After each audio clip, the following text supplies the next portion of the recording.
घासी गिरद वाला तू ही ला सजथे कंठी माला। ए गुरु घासी गिरद वाला तू ही ला सजथे कंठी माला। मोला कंठी बना लेना बाबा गला में सजा लेना। अपन खड़ाऊ बना के गुरु चरण में सजा लेगा। ए गुरु घासी गिरद वाला तू ही ला सजथे कंठी माला। ए गुरु घासी गिरद वाला तू ही ला सजथे कंठी माला। मोला कंठी बना लेना बाबा गला में सजा लेगा।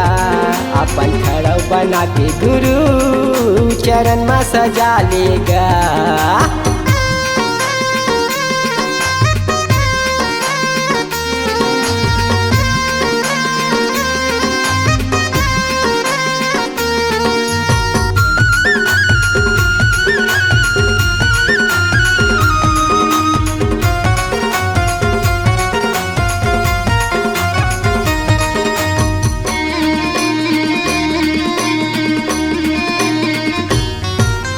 तप करे बाबा तप करेगा।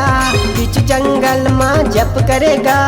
आँखी लमुंद के जप करे बाबा जीव जंतु के जतन करे ना। आँखी लमुंद के जप करे बाबा जीव जंतु के जतन करेगा। अखिला मुंद के जप करे बाबा जीव जंतु के जतन करना। तप करे बाबा तप करना। बीच जंगल में जप करना।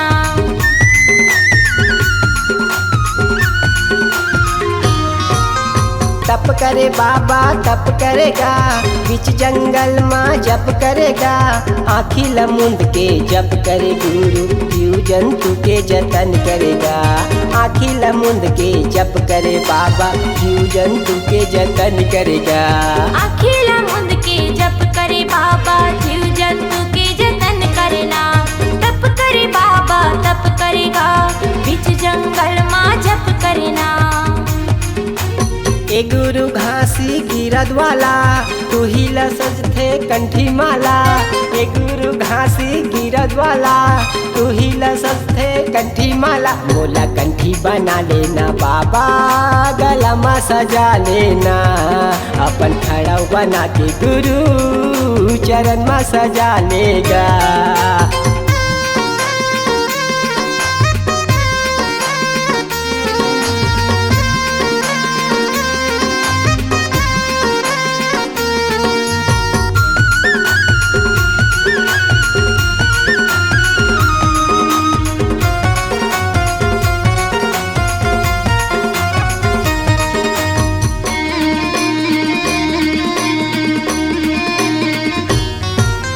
सपना है बाबा सपना है तोरे दरस के सपना है। कैसे बताओ ये गुरु घासी जिंदगी तोरी चरण में है। कैसे बताओ ये गुरु बाबा जिंदगी तोरी चरण में है। अर्पण है बाबा अर्पण है। ये जिंदगी तोर बड़ी अर्पण है। सपना है बाबा सपना है। तोर दर्शन के सपना है।